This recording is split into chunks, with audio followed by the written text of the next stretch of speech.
Вие успяхте, госпожо.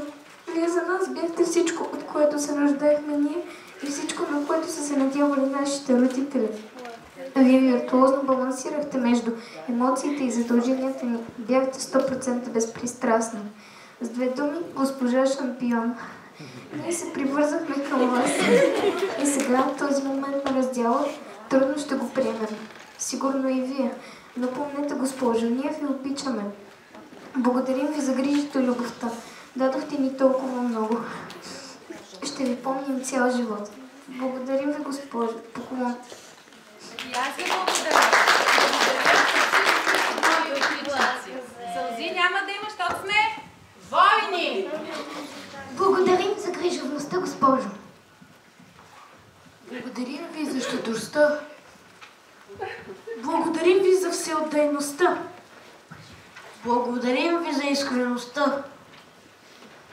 Търся правописна грешка няма.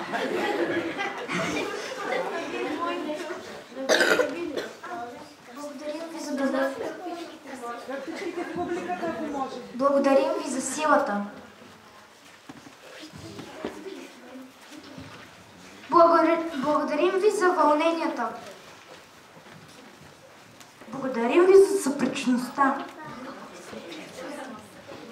Благодарим ви за любовта. Благодарим ви за търпението. Благодарим ви за взискателността. Благодарим ви за Взискателността.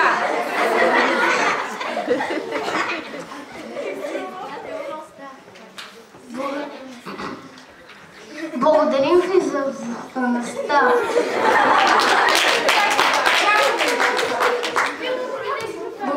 Благодарим ви за креативността.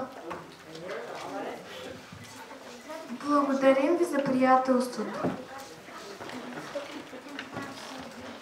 Благодарим ви за добротата.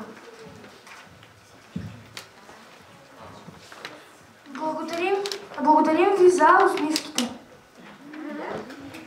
Благодарим ви за строгостта. Благодарим ви за вълбеността. Благодарим ви за вярата.